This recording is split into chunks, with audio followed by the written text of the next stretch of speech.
Hi friends, என் பேர் Abhi. Welcome to Indian recipes Tamil. நம்ம இன்னைக்கு எல்லாருடைய ரொம்ப ஃபேவரட்டான ஐஸ்கிரீம் கேக் எப்படி பண்ணுறதுன்னு பார்க்க போகிறோம். நிறைய ஃப்ரெண்ட்ஸ் கமெண்ட்டில் ரெக்வஸ்ட் பண்ணி கேட்டிருந்த ஒரு வீடியோ உங்களுக்காகவே ஸ்பெஷலாக அப்லோட் பண்ணியிருக்கேன். இந்த கேக் பண்ணுறது ரொம்ப ஈஸி. நம்ம கடைகளில் கிடைக்கக்கூடிய அதே போல் இருக்கும். ரொம்ப டேஸ்ட்டாகவும் இருக்கும். பார்க்கும்போது இது நம்ம வீட்டில் செஞ்சோம் அப்படின்னே சொல்ல முடியாது, அந்தளவுக்கு பெர்ஃபெக்டாக இருக்கும். ஸோ வாங்க ஃப்ரெண்ட்ஸ், இந்த ரெசிபி எப்படி செய்கிறதுன்னா வீடியோக்குள்ளே போய் பார்க்கலாம். வீடியோக்குள்ளே போகிறதுக்கு முன்னாடி உங்கள் எல்லாருக்கிட்டையும் ஒரு அன்பான ரெக்வஸ்ட் இருக்குது. நம்ம சேனல் இந்தியன் ரெசிபீஸ் தமிழை சப்ஸ்கிரைப் செய்யாத நண்பர்கள் இந்த வீடியோக்கு கீழே இருக்க ரெட் கலர் சப்ஸ்கிரைப் பட்டனை கிளிக் பண்ணி சப்ஸ்கிரைப் பண்ணுங்கள். அப்போ தான் நான் தினம் அப்லோட் பண்ணுற புது வீடியோஸை நீங்கள் மிஸ் பண்ணாமல் பார்க்க முடியும். ஃபஸ்ட்டு இந்த ரெசிபி பண்ணுறதுக்கு ஒரு கேக் பேன் எடுத்துக்கோங்க. உங்கள் வீட்டில் இருக்கக்கூடிய ஏதாவது ஒரு ஃப்ளாட்டான பாத்திரத்தில் கூட இந்த ரெசிபி நம்ம பண்ண முடியும். நான் இன்றைக்கி 6 இன்ச் அளவு உடைய ஒரு கேக் ட்ரே எடுத்திருக்கேன். அதில் ஃபஸ்ட்டு நெய் இல்லைனா எண்ணெய் தடவிக்கோங்க. அதுக்கப்புறமா அதில் பட்டர் ஷீட் வச்சு அதை ரெடி பண்ணிக்கணும். எல்லா இடத்துலையும் படுறது அளவுக்கு நல்லா இந்த நெய்யை அப்ளை பண்ணிக்கணும். அதுக்கப்புறமா இதில் ஒரு பட்டர் ஷீட் வச்சுருங்க. இது எதுக்காக பண்ணுறோன்னா, அப்போ தான் நம்ம கேக்கை டீமோல்டு பண்ணும்போது அது ஈஸியாக எடுக்க வரும். இல்லைனா சில டைமில் உடையிறதுக்கு வாய்ப்பு இருக்குது. அதுக்காக நம்ம பட்டர் ஷீட் போட்டு வைக்கிறோம். அடுத்தது இதில் ஓரங்கள்லையும் நம்ம பட்டர் ஷீட் வைக்க போகிறோம். அதுக்காக இது போல் நீளமான பட்டர் ஷீட் எடுத்துக்கோங்க. அதுக்கப்புறமா இது போல் ஓரங்கள்லையும் இதை ஃபிக்ஸ் பண்ணிடுங்க. நம்ம ஓரங்கள்லையும் நெய் தடவி இருக்கிறதுனால இது ஈஸியாக ஒட்டிக்கும். இப்போ முழுமையாக நம்ம கேக் ட்ரேயை தயார் பண்ணியாச்சு. இப்போ இது ஒரு ஓரமாக இருக்கட்டும். அதுக்கப்புறமா நல்லா கனமான குக்கர் எடுத்துக்கோங்க. அதில் ஒரு ஸ்டாண்ட் வச்சுக்கோங்க. இல்லைன்னா நம்ம மண் அப்படி இல்லைன்னா உப்பு இருக்குல்ல, அது கூட சேர்த்துக்கிறலாம். இதெல்லாம் எதுக்காக பண்ணுறோன்னா, கேக் அடிப்பிடிக்காமல் வரணும். அதுக்காக நான் 1 கப் அளவு உப்பு போட்டிருக்கேன். உங்கள்கிட்ட உப்பு இல்லைன்னா நீங்கள் நார்மலான மண் இருக்குல்ல, நல்ல சுத்தமான ஆற்று மணல், அந்த மாதிரி சேர்த்துக்கிறலாம். அப்படி இல்லைன்னா ஸ்டாண்ட் இருந்தால் அது கூட நீங்கள் சேர்த்துக்கலாம். நான் உப்புக்கு மேலேயே ஒரு ஸ்டாண்டும் வச்சுருக்கேன், ஒரு சின்ன சேஃப்டிக்காக. இப்போ குக்கர் மூடி போட்டு மூடிட்டு ஒரு 10 நிமிஷத்துக்கு ஹை ஃப்ளேமில் வச்சு இதை சுட வச்சிடலாம். நம்ம இதில் விசில் போடக்கூடாது. அதே போல் கேஸ் கட் இருக்குல்ல, அதுவும் போடக்கூடாது. போடாமல் அப்படியே மூடி வைங்க. கேஸ் கட் போட்டிருந்தா கூட ப்ராப்ளம் இல்லை, ஆனால் விசில் கண்டிப்பாக போடக்கூடாது. குக்கர் ப்ரீ ஹீட் ஆகுறதுக்குள்ளே கேக் மாவு தயார் பண்ணிடலாம். அதுக்கு ஒரு பாத்திரத்தில் 1 கப் அளவு காய்ச்சின பால் எடுத்துக்கோங்க. இது வெதுவெதுப்பான பால் எடுத்திருக்கேன். இதில் நம்ம வினிகர் சேர்க்க போகிறோம். இது சாப்பாட்டில் யூஸ் பண்ணக்கூடிய வினிகர். இது 1 டீஸ்பூன் அளவு சேர்த்துக்கோங்க. இந்த பால் 200 ml அளவு பால் இருக்கும். 200 ml பாலுக்கு 1 டீஸ்பூன் அளவு வினிகர் கரெக்டான ரேஷியோவாக இருக்கும். இப்போ இதை நல்லா மிக்ஸ் பண்ணிவிட்டு இது ஒரு ஓரமாக வச்சுடுங்க. அப்போ தான் நம்மளுக்கு பட்டர் மில்க் கிடைக்கும். இந்த பட்டர் மில்க்கை வச்சு தான் நம்ம கேக் பண்ண போகிறோம். ஸோ இதை மூடி போட்டு மூடி 10 நிமிஷம் அப்படியே ஒரு ஓரமாக வச்சுடுங்க. 10 நிமிஷத்துக்கு அப்புறமா ஒரு மிக்சிங் பவுல் எடுத்துக்கோங்க.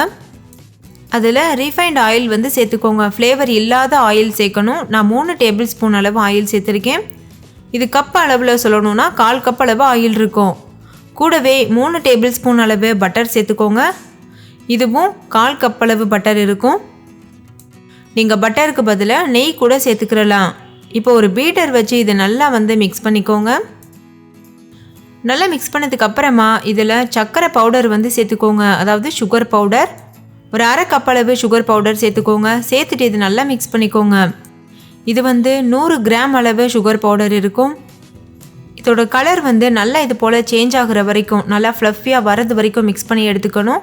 இப்போ இது ஓரளவுக்கு நல்லாவே கலர் சேஞ்ச் ஆயிடுச்சு, ஃப்ளஃபியாகவும் வந்துருச்சு. இந்த மாதிரி பீட் பண்ணுறது ரொம்ப முக்கியம். நீங்கள் இந்த இடத்துல எலக்ட்ரிக் பீட்டருக்கு பதிலாக நீங்கள் விஸ்க் வச்சு கூட பண்ணலாம். ஆனால் அது கொஞ்சம் டைம் எடுக்கும், ரொம்ப டைம் ஆகும். அதுக்காக உங்கள்கிட்ட எலக்ட்ரிக் பீட்டர் இருந்ததுன்னா கண்டிப்பாக அது யூஸ் பண்ணுங்கள், ஈஸியாக வேலை முடியும். அப்படியும் இல்லைன்னா நீங்கள் மிக்சியில் கூட போட்டு இதை நல்லா அரைச்சிக்கலாம். நல்லா இது போல் பீட் பண்ணதுக்கு அப்புறமா இதில் கண்டென்ஸ் மில்க் சேர்க்கணும். ஒரு 1/2 கப் அளவு கண்டென்ஸ் மில்க் சேர்த்துக்கோங்க. இது 100 ml அளவு கண்டென்ஸ் மில்க் இருக்கும். கண்டென்ஸ் மில்க் நான் பால் பவுடர் வச்சு எப்படி தயார் பண்ணுறதுன்னு சொல்லி ஒரு வீடியோ அப்லோட் பண்ணியிருக்கேன். வீட்டிலேயே நம்ம பண்ணலாம். ஸோ அந்த வீடியோ உங்களுக்கு வேணும்னா டிஸ்கிரிப்ஷனில் லிங்க் தரேன், நீங்கள் செக் பண்ணி பாருங்கள். இப்போ கண்டென்ஸ் மில்க் சேர்த்ததுக்கப்புறமா மறுபடியும் ஒரு தடவை நல்லா இதை பீட் பண்ணிக்கோங்க. நல்லா ஒரு 5 நிமிஷத்துக்கு நல்லா கலந்துக்கோங்க. நல்லா கலந்ததுக்கப்புறமா நம்ம ஏற்கனவே தயார் பண்ணி வச்சுருக்கோம்ல பட்டர் மில்க், அதை சேர்த்துக்கோங்க. சேர்த்துட்டு மறுபடியும் கலந்துக்கோங்க. பொதுவாக ஐஸ்கிரீம் கேக்குக்கு வந்து கீழே பேஸ் வந்து கேக்காக வச்சுட்டு மேலே வந்து ஐஸ்கிரீம் வைப்பாங்க. ஸோ அதுக்காக தான் நம்ம பேஸ் கேக் தான் ப்ரிப்பேர் பண்ணிகிட்ருக்கோம். அதுக்கப்புறமா நம்ம ஐஸ்கிரீம் தயார் பண்ணலாம். ஸோ இப்போ இதை நல்லா கலந்தாச்சு. எடுத்ததுமே பீட் பண்ணிடாமல் லேசாக கலந்துட்டு அதுக்கப்புறமா பீட் பண்ணுங்கள். ஏன்னா நம்ம பால் ரொம்ப தண்ணியாக சேர்த்துருக்கிறதுனால கொஞ்சம் வந்து தெறிக்கிறதுக்கு வாய்ப்பு இருக்குது, அதுக்காக. ஸோ இது வந்து நல்லா தயாராகிருச்சு, நல்லா மிக்ஸ் பண்ணியாச்சு. இப்போ இது ஒரு ஓரமாக இருக்கட்டும். அடுத்தது நம்ம ட்ரை இன்க்ரீடியன்ட்ஸை வந்து ஜலிச்சிட்டு வந்துடலாம். அதுக்கு ஒரு மிக்சிங் பவுல் எடுத்துக்கோங்க. அதில் சன்னி வச்சுக்கோங்க. இப்போ இதில் 1.5 கப் அளவு மைதா மாவு சேர்த்துக்கோங்க. இது வந்து 300 கிராம் அளவு மைதா மாவு இருக்கும். இது கூடவே ஒரு 1/2 கப் அளவுக்கு கொக்கோ பவுடர் சேர்த்துக்கோங்க. நம்ம வந்து சாக்லேட் கேக் பண்ண போகிறோம். ஸோ கண்டிப்பாக வந்து கொக்கோ பவுடர் அவசியமாக சேர்க்கணும். இது ஒரு 1/2 கப் சேர்த்துருக்கேன். இது 100 கிராம் அளவு இருக்கும். அடுத்தது பேக்கிங் பவுடர் சேர்க்கணும். 1.5 டீஸ்பூன் அளவுக்கு பேக்கிங் பவுடர் வந்து சேர்த்துக்கோங்க. நீங்கள் எந்த பிராண்ட் பேக்கிங் பவுடர் வேணாலும் யூஸ் பண்ணலாம். பேக்கிங் பவுடர் வந்து டிபார்ட்மெண்ட் ஸ்டோரில் அவைலபிளாக இருக்குது. கூடவே ஒரு 1/2 டீஸ்பூன் அளவுக்கு பேக்கிங் சோடா வந்து சேர்த்துக்கோங்க. சேர்த்துட்டு இது நல்லா வந்து ஜலிச்சுக்கோங்க. இது எதுக்காக நம்ம ஜலிக்கிறோன்னா அப்போ தான் கேக் வந்து பெர்ஃபெக்டாக பொங்கி வரும், அதுக்காக. இப்போ பாருங்கள், ஜலிக்கும் போது எவ்வளோ கப்பிகள் வருது. இந்த மாதிரி கப்பி இருந்ததுன்னா கேக் ஒழுங்காக பொங்கி வராது, அதுக்காக தான் நம்ம ஜலிக்கிறோம். இந்த மாதிரி கட்டி கட்டியாக இருக்கிறத ஒரு ஸ்பூன் வச்சு இது போல் பண்ணிக்கலாம். இப்போ நம்மளோட ட்ரை இன்க்ரீடியண்ட்டாக நல்லா ஜலிச்சாச்சு.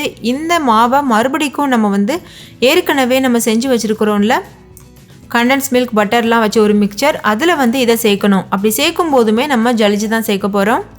ஸோ 2 டைம் நம்ம ஜலிக்கிறோம். இதை ஃபஸ்ட்டு ஒரு டைம் இது போல் நல்லா மிக்ஸ் பண்ணிக்கோங்க. மிக்ஸ் பண்ணிவிட்டு நம்ம இதை ஜலிச்சு அதில் சேர்த்துடலாம். இப்போ நம்மளோட வெட் இன்க்ரீடியண்ட் ஒரு ஓரமாக இருக்குது. அதில் வந்து நம்ம ஒரு சன்னி வச்சுட்டு நம்ம ஏற்கனவே ஜலிச்சு வச்சுருக்கிற மைதா மாவு பேக்கிங் பவுடர்லாம் இருக்குல்ல, அதை சேர்த்துட்டு ஜலிச்சுக்கோங்க. நல்லா ஜலிச்சதுக்கு அப்புறமா ஒரு ஸ்பாச்சுலா இல்லைனா விஸ்க் வச்சு இதை நல்லா மிக்ஸ் பண்ணிக்கோங்க.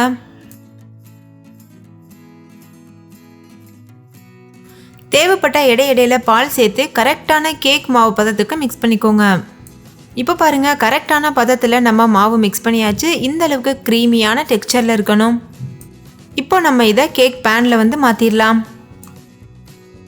கேக் பேனில் மாற்றினதுக்கு அப்புறமா நல்லா இதை டேப் பண்ணணும். ஒரு 2-3 தடவை நல்லா இது போல் நல்லா டேப் பண்ணிக்கோங்க. அதுக்கப்புறமா நம்ம ஏற்கனவே ப்ரீ ஹீட் பண்ணி வச்சுருக்க குக்கரில் இதை உள்ளே வச்சிடணும். வச்சுட்டு மூடி போட்டு மூடி மீடியம் ஃப்ளேமில் வச்சுட்டு ஒரு 30லேருந்து 35 நிமிஷம் வரைக்கும் பேக் பண்ணி எடுத்துக்கோங்க. நீங்கள் அவனில் பேக் பண்ணுறீங்கன்னா 150 டிகிரி செல்சியஸில் 30லேருந்து 35 நிமிஷத்துக்கு பேக் பண்ணிக்கோங்க. இப்போ இது நல்லா பேக் ஆகட்டும். இப்போ பாருங்கள், நம்மளோட கேக் வந்து சூப்பராக தயாராகிருச்சு. ஸோ ஓரங்களில் இருக்க பேப்பர்லாம் எடுத்துகிட்டு நம்ம இதை நல்லா ஆற வச்சிடலாம். இதை டீமோல்ட் பண்ணிவிட்டு ஆற வச்சுக்கோங்க.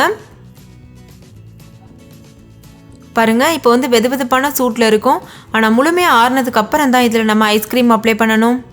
ஸோ இது ஒரு ஓரமாக ஆறட்டும். அதுக்குள்ளே நம்ம ஐஸ்கிரீம் ப்ரிப்பேர் பண்ணிடலாம். அதுக்கு வந்து ஒரு மிக்சிங் பவுலில் 1 கப் அளவு விப்பிங் க்ரீம் எடுத்திருக்கேன். நீங்கள் ஃப்ரெஷ் க்ரீம் கூட யூஸ் பண்ணலாம். ஃப்ரிட்ஜில் இருந்து சில்லுன்னு இருக்கும்போது அப்படியே டைரெக்டாக யூஸ் பண்ணுங்கள். ரூம் டெம்பரேச்சர் வந்ததுக்கப்புறமா இது ஒழுங்காக பொங்கி வராது. இப்போ வந்து ஒரு எலக்ட்ரிக் பீட்டர் வச்சுட்டு இது நல்லா வந்து ஒரு 5 நிமிஷத்துக்கு ஹை ஸ்பீடில் வச்சு நல்லா பீட் பண்ணிக்கோங்க. இப்போ பாருங்கள், ஓரளவுக்கு இது நல்லா ஃப்ளஃபியாக ஆரம்பிச்சிருச்சு. இந்த டைமில் இதில் நம்ம கண்டன்ஸ் மில்க் சேர்க்கணும். நீங்கள் கண்டன்ஸ் மில்க்குக்கு பதிலாக சர்க்கரை பவுடர் கூட சேர்த்துக்கலாம், அதாவது சுகர் பவுடர். நான் வந்து 1 கப் அளவு கண்டன்ஸ் மில்க் சேர்த்துருக்கேன். இது நல்ல ஸ்வீட்னஸ் கொடுக்கும். இது 200 ml அளவு கண்டன்ஸ் மில்க் இருக்கும். நீங்கள் சுகர் பவுடர் சேர்க்குறீங்கன்னா 1 கப் அளவு சுகர் பவுடர் வந்து சேர்த்துக்கோங்க. சேர்த்துட்டு இது நல்லா மறுபடிக்கும் பீட் பண்ணிக்கோங்க. அதுக்கு முன்னாடி கொஞ்சம் போல் வெனிலா எசன்ஸ் வந்து சேர்த்துக்கோங்க. உங்களுக்கு என்ன எசன்ஸ் ஃப்ளேவர் பிடிக்குமோ அந்த எசன்ஸ் வந்து நீங்கள் சேர்த்துக்கிறலாம். சேர்த்துட்டு இது போல் நல்லா பீட் பண்ணிக்கோங்க. இது நல்லா வந்து க்ரீமி டெக்ஸ்சர் வர வரைக்கும் நல்லா இதை பீட் பண்ணிக்கணும். நல்லா ஐஸ்கிரீம் தயார் பண்ணதுக்கு அப்புறமா நம்ம ஏற்கனவே கேக் பண்ண அதே ட்ரேயில் அதே போல் வந்து பட்டர் ஷீட்லாம் போட்டுட்டு அதுக்கப்புறம் உள்ளே வந்து கேக்கை வச்சுட்டு அதுக்கப்புறமா நம்ம செஞ்சு வச்சுருக்க ஐஸ்கிரீமை இது உள்ளே சேர்த்துடணும். பாருங்கள், ஐஸ்கிரீம் வந்து இந்த அளவுக்கு நல்ல க்ரீமியான டெக்ஸ்சரில் இருக்கணும். கேக் நல்லா ஆறுனதுக்கு அப்புறமா தான் ஐஸ்கிரீமை இது போல் அது மேலே வைக்கணும். இல்லைன்னா ஐஸ்கிரீம் உருகிறதுக்கு வாய்ப்பு இருக்குது. இது எதுக்காக இந்த பட்டர் ஷீட் ஓரங்களில் போட்டிருக்கோன்னா நம்ம எடுக்கிறதுக்கு ஈஸியாக இருக்கும். அதாவது டீமோல்டு பண்ணுறதுக்கு ரொம்ப ஈஸியாக இருக்கும். இது போல் ஐஸ்கிரீம் நல்லா உள்ளே ஃபில் பண்ணதுக்கப்புறமா லெவல் படுத்திக்கோங்க. அதுக்கப்புறமா இதை ஃப்ரீசரில் வச்சுட்டு ஒரு நாள் ஃபுல்லாக அப்படியே விட்டுருங்க. அதுக்கப்புறமா நம்ம இதை எடுக்கலாம். இப்போ பாருங்கள், ஃப்ரீசர்லேருந்து எடுத்துகிட்டு வந்தாச்சு. ஒரு நாள் ஃபுல்லாக அப்படியே இது ஃப்ரீசரில் இருந்துச்சு. நான் மேலே இருந்த பேப்பர்ஸை மட்டும் லைட்டாக வந்து கட் பண்ணியிருக்கேன். ஸோ இப்போ நம்ம ஓரங்களில் இருக்கக்கூடிய அந்த பட்டர் ஷீட்டை எடுத்துட்டு நம்ம இது மேலே க்ரீம் அப்ளை பண்ணலாம். இது போல் ஒரு பிளேட்டில் வச்சுக்கோங்க. வச்சதுக்கப்புறமா ஏற்கனவே நம்ம வச்சுருந்த பட்டர் ஷீட்டை எடுத்துகிட்டு சைடில் இருக்கக்கூடிய ஐஸ்கிரீம்ஸை வந்து ஒரு கத்தி வச்சு லெவல் பண்ணிக்கோங்க. ஏன்னா நம்ம வந்து பட்டர் ஷீட் மேலே ஊற்றிருந்ததுனால கொஞ்சம் விலகி வந்திருக்கும். அதனால் இது போல் ஒரு கத்தி வச்சு நல்லா ரவுண்ட் ஷேப்க்கு லெவல் பண்ணிக்கோங்க. இது பண்ணுறது ரொம்ப ரொம்ப ஈஸி தான். பார்க்குறது கொஞ்சம் கஷ்டமாக இருக்கும், ஆனால் செய்யும்போது ரொம்ப ரொம்ப ஈஸியாக இருக்கும். இதை நீங்கள் இப்படியே கூட சர்வ் பண்ணலாம். அப்படி இல்லைன்னா நம்ம கேக் மேலே அப்ளை பண்ணுவோம்ல விப்பிங் க்ரீம், அந்த க்ரீம் வச்சு இது போல் வந்து ஒரு பூ டிசைன் மாதிரி கொடுத்துட்டு டெக்கரேட் பண்ணிவிட்டு அதுக்கப்புறமா சர்வ் பண்ணலாம். இந்த விப்பிங் க்ரீம் வந்து நான் ஏற்கனவே நிறைய வீடியோஸில், அதாவது நிறைய கேக் வீடியோஸில் உங்களுக்கு சொல்லி தந்திருக்கேன். அதே போல் விப்பிங் க்ரீம் இல்லாமல் எப்படி கேக் க்ரீம் பண்ணுறதுன்னு சொல்லியிருக்கேன். அந்த எல்லா வீடியோவுடைய லிங்க்கும் இந்த வீடியோவுக்கு கீழே இருக்க டிஸ்கிரிப்ஷன் பாக்ஸில் இருக்குது. நீங்கள் போய் செக் பண்ணி பார்த்து யூஸ் பண்ணிக்கோங்க. இந்த விப்பிங் க்ரீம் அப்ளை பண்ணுறது வந்து முற்றிலும் ஆப்ஷனல். உங்களுக்கு விருப்பம் இருந்தால் மட்டும் அப்ளை பண்ணுங்கள். அப்படி இல்லைன்னா இது மேலே நீங்கள் என்ன மாதிரியான டிசைன் கொடுக்க ஆசைப்பட்றீங்களோ அந்த மாதிரி கூட பண்ணிக்கலாம். லேசாக வந்து ஸ்ப்ரிங்கிள்ஸ் தூவி விட்டால் கூட இது ரொம்ப அழகாக இருக்கும் பார்க்குறதுக்கு. இப்போ இது மேலே இன்னும் கொஞ்சம் அழகுப்படுத்துறதுக்காக ஓரியோ பிஸ்கட்ஸ் வந்து வைக்கிறேன்.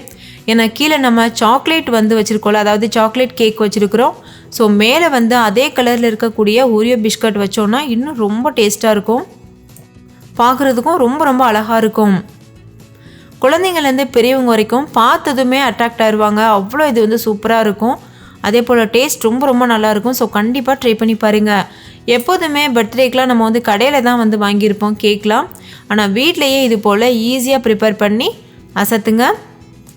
இது எவ்வளோ சாஃப்டாக இருக்குன்னு நான் கட் பண்ணி காமிக்கிறேன் பாருங்கள். கட் பண்ணும்போது உங்களுக்கே தெரியும் அவ்வளோ சாஃப்டாக உள்ளே இறங்குது. கீழே இருக்கக்கூடிய கேக்குமே அவ்வளோ சாஃப்டாக இருக்குது. நம்ம ஃப்ரீசரில் வைக்கிறோமே, அதனால் கேக் வந்து ஹார்ட் ஆகுமான்னு நீங்கள் யோசிப்பீங்க. கண்டிப்பாக ஆகாது. நான் சொன்ன மெஷர்மெண்ட்டில் அப்படியே பண்ணுங்கள். கண்டிப்பாக கேக் வந்து ஹார்ட் ஆகாது. அது ரொம்பவே சாஃப்டாக சூப்பராக இருக்கும். இதை நீங்கள் சர்வ் பண்ணிவிட்டு மீதம் இருக்கக்கூடிய கேக் இருக்குல்ல, அதை வந்து நீங்கள் ஃப்ரிட்ஜில் வச்சுட்டு 2-3 டேஸ் வரைக்கும் கூட சாப்பிடலாம்.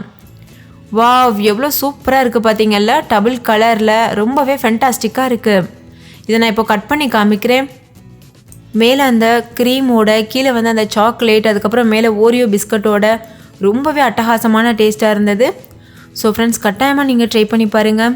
ட்ரை பண்ணிவிட்டு உங்கள் எக்ஸ்பீரியன்ஸ் எப்படி இருந்ததுன்னு கண்டிப்பாக கமெண்ட்ஸ்லையும் கூட ஷேர் பண்ண மறந்துடாதீங்க. நீங்கள் எல்லோரும் விரும்பி கேட்டுக்கிட்டதுக்கு ஒரே காரணத்துக்காக நான் இந்த கேக் வந்து உங்களுக்காக அப்லோட் பண்ணியிருக்கேன். ஸோ கட்டாயம் வந்து ட்ரை பண்ணி பாருங்கள். இன்னொரு சூப்பரான ரெசிபியோட நான் உங்களை சந்திக்கிறேன். அதுக்கு முன்னாடி நம்ம சேனல் இந்தியன் ரெசிபிஸ் தமிழை சப்ஸ்கிரைப் செய்யாத நண்பர்கள் சப்ஸ்கிரைப் செய்துக்கோங்க. தேங்க்யூ, பாய்.